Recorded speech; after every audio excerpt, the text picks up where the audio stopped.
I'm Dan McCool from the Royal Free Hospital. I'm all going to reflect on thanking the Society for doing this. I do say, of course, the reason I'm here is not for my scientific prowess, but for my accent. I thought I had another course for now. And what I reflect on is the I've been fact told that I've got to go forward on the green a long time and been back away on the from red. Is dairy that for a long right? time. Anyway, so can I just thank the President and the...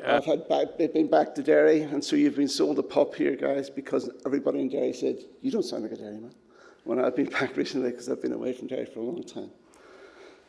I'm reacting a wee bit as well to their two previous speakers.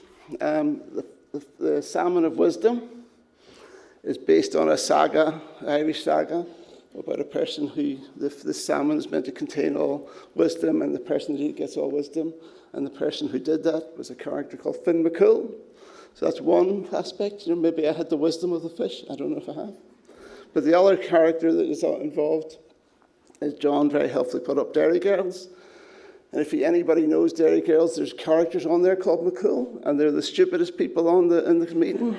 Or alternatively, the Colin McCool is the most boring man in Ireland, and they get him to do that.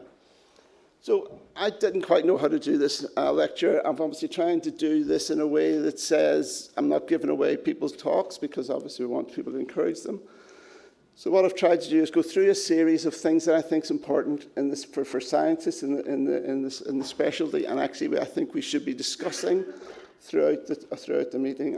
I'm trying to take talks that are sort of 10 poles for those discussions. Some of the things I will show is some of the things that John has shown already, but I'm just using them to say there's an arbitrary selection of talks, and I'm just using them, as I say, for areas that I think that as a body of people we should be thinking about as we move forward. So John has talked about this. Obviously, there is new technology in gamma cameras as well, and so this is a couple of papers that identifies the issues that now come with about testing new technology and going back to the very basic aspects of how do we quantify this. And I suppose that's one of the other things I'm trying to identify throughout this talk. Is nuclear medicine quite glibly often says, oh, we're a functional study. We're a functional modality. That's what we do function. And I think we sometimes lazily do that, and I think we need to now really focus on this, because we're not the only people who are thinking about this now. And you have developments identified. You'll see some here today, this type of machine being one of them. New developments, but also other modalities are not resting on the laurels. Photocounting CT are making drives into some areas where they claim that they can do sort of analysis of our patients in some way as well, biochemical, chemical analysis. And it's just real. And obviously, Siemens have now also announced a very low helium burden MR, as Philips have as well. So they're going to be saying we can put MR much more frequently, much elsewhere, and we can do functional, and we can do it without radiation dose. So I think we can't rest on our laurels, and we have to start to pick that up and do that. So that's why in every area, looking at the quantitation and how that quantitation is demonstrated to the medics and how that comes is one of the areas of 10 poles I think we should be discussing over this period. The other thing that's come, again, came as a surprise to me because I didn't realize it, because I was focusing on buying a PET CT scanner. And our current new PET CT scanner we're doing is going to have a tin filter here, but they are available on spec CTs, and that produces a whole new possibility for nuclear medicine. I'm old enough, like John, maybe in the decrepit period of my career, but there is a period where we were used to be called the unclear high dose studies, but now we've got the potential to bring CT doses down as well. I know people can be questioning about whether dose is a big issue in nuclear medicine, but I think we should understand that it's not just for the inherently nature about the dose, but also we are competing about people who will counterpose their low dose strategies from our modality. So I think things like this tin filter will be interesting to develop, and you can see that there's people doing, again, just your classic nuclear medicine testing and this will go through this to identify how it affects quantitation, etc. as well. So that's available on some PET CTs and also now available on some nuclear medicine gamma cameras as well. I just put this up because it's something I'm personally going to think we're going to be interested in. Is people have tried this in the past about talking about how to do yttrium imaging after therapy, and it's always, some people have had some success with it. Obviously, people do a lot of brainstorm imaging, but it's obviously a potential for a PET, and this is some work in trying to do different ways of looking at the images and resampling them and trying to make the best efforts out of the PET, because it's a very small branching ratio, but you still have the potential for very high resolution, and they've done a lot of work at then trying to say that we can create dose maps from this. So again, with the bringing in of new high sensitivity PET scanners, that may be something that will become a bigger feature as we move forward. Just put this as a placeholder again, not to pick this out over all the other therapies. John's done a good description of very good therapies, but just to say therapy is obviously a very key area of nuclear medicine, and it's a very key area of the scientific and for the physicists to have to deal with, and this just represents it. We have got a new frontier of alpha particles coming along as well, and we need to understand the differences that poses in terms of, we've had one 8-month period, I see my colleague Neil down there, we had to face the fact that we had an iodine patient die, a lutetium patient die, and a thorium patient die. And we had to then analyse, when could these patients be cremated and when could they be buried and stuff. So it just produces another little sort of challenge to you, from quite apart from the efficacy of it and measuring that. There's other challenges that the physicists might have to face as well. But it's just to say it's still a really exciting and growing area, and this is all the work streams that these people have set up for this. And it's a well-developed position. So on top of all the stuff that John identifies, there is more stuff coming with bringing more challenges and more greater interest in terms of what we can do with different, not only ligands, but also isotopes. And on the same theme here, we have to talk about how we managed to do, this is a talk from UCL, fully signed up to team dosimetry and wanting to show how we can do this in a cost-effective way. And again, just good old-fashioned physics application of the understanding of how things work, to try and find a ways of making sure we can do the quantitation, which one of my themes is we need to flex our ability to quantify and to really demonstrate our ability to understand a function. Right, so again, just something they want me to talk about, just because it's a burden that we'll all face, and that's about what happens when the medical devices regulation comes in, and we're then held to have to try and standardise or use approved Excel spreadsheets or whatever people use for GFR, and it is a real challenge, and it's. There's so many Excel spreadsheets that are delivering clinical information, and so this particular, I'm not showing this, but they're saying to see whether we can get software companies to help us get sort of a proper approved piece of software rather than a myriad of Excel spreadsheets. So that's just something we should be trying to get together a good consensus about how we move forward with that, because that could really challenge how we deal with nuclear medicine if our GFRs are challenged because we haven't got a properly QA'd software. I'm now using this as a sort of an area to cover for the other big thing that scientists will face is, and there's whole sessions on it, is about the consent process for the HSE, which is they are now bringing in, and they have brought in, and all of us probably in this room have already got a consent, and so we're probably not facing it as immediately as you would fear.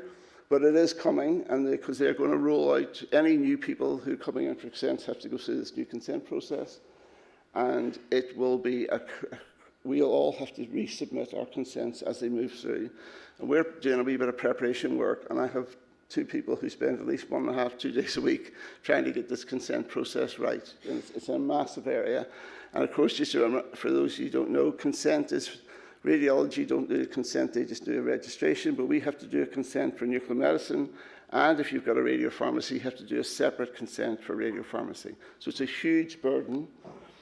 But inside that, there's all sorts of areas that we want to do. And I pick out this talk particularly to sort of say we're very lucky as a profession to still have Bill Thompson submitting papers for us. And I don't know if you know Bill. Bill's been a long-time member of the BNMS and has been doing science of the highest quality. And the fact that Bill's still here presenting a paper, I would make sure if you haven't seen a Bill paper, you can see good quality science being presented in papers. I think that's part of the reason I want to do that. That's really, it's a really interesting, challenging position about how we deal with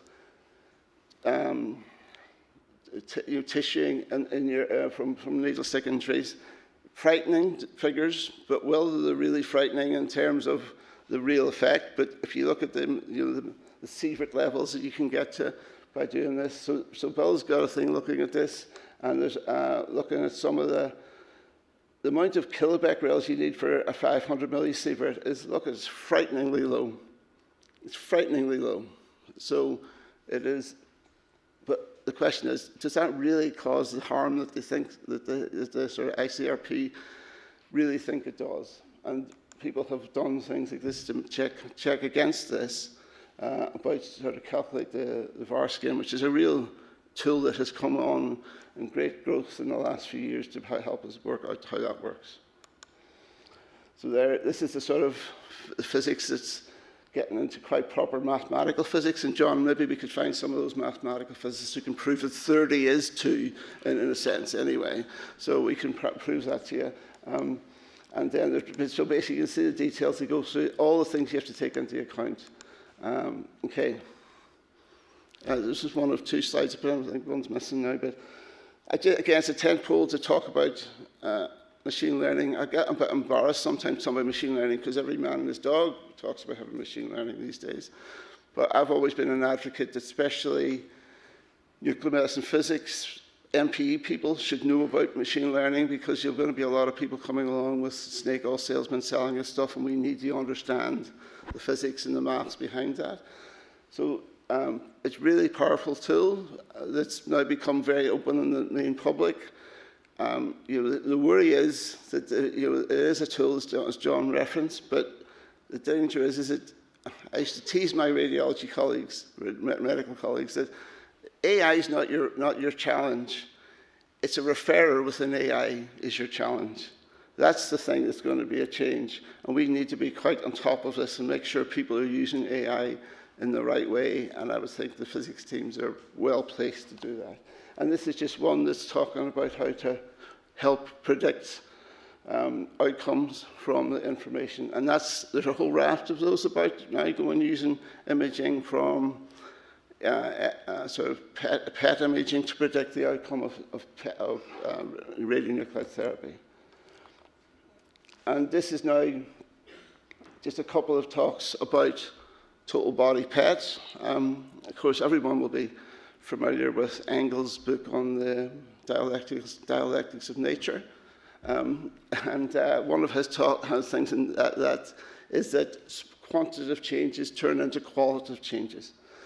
And I think that total body PET is one of those areas that the growth in PET in terms of its sensitivity is now going to explode with the growth of this, and it'll be a qualitatively different type of PET service that people of these types of scanners can provide. So this is one that was talking about bone metabolism. And just, as I say, I'm not going to do all the talks, but one of the things that they found was the difference in male and females and how that changed between healthy and cancer patients. So it's the sort of things that this whole body PET, because it can look at parametric imaging a bit, and is well placed to do. Similarly, this one, as John also referenced, there's been a talk about the benefits of PET bone imaging for a long time, but I think this paper looks at it a bit more detailed, particularly because I think it more demonstrates the benefits of PET is much more than just SPECT-CT, because SPECT-CT in itself produced an improved thing over your standard bone scan. But as you do get the improved contrast, you get this increase in sensitivity and loss of specificity. But this was an interesting paper that talks about that sort of stuff, and you can see the quality of the images that you can get. On the face of it, look very impressive because of the benefits of high resolution. And given our difficulties with radiopharmacies and technetium, it might be a stage that we might have to start moving for people to move over to fluorine bone scanning just because of the vulnerability of technetium or your pharmacy, as happens to everybody. And again, this is just a slide, again, demonstrating this. We are the department that John refers to. I think that we have got a total body scanner. We've already got it been running for a few weeks now, and so we're getting producing amazing images, but you can see the dynamic PET and the ability to generate parametric images is something that's really a game-changer position for all of us. We're hoping that we can derive new methodologies with this, but hopefully allow us to then transfer that onto standard PET scanners as well. So it's a very exciting time for PET. I think there's going to be 3 of these immediately in the country in the next 6 months. So it will be there. It is, as John says, a very expensive technology, but it does provide a huge advance in sensitivity, which will help facilitate a whole new set of ligands and stuff like that. So that was me trying to give a summary of where I think there's challenges for scientists and the science in the department, challenges from all our modalities, and that we should double down on our functional information that we can extract, because we have got so much data now in nuclear medicine.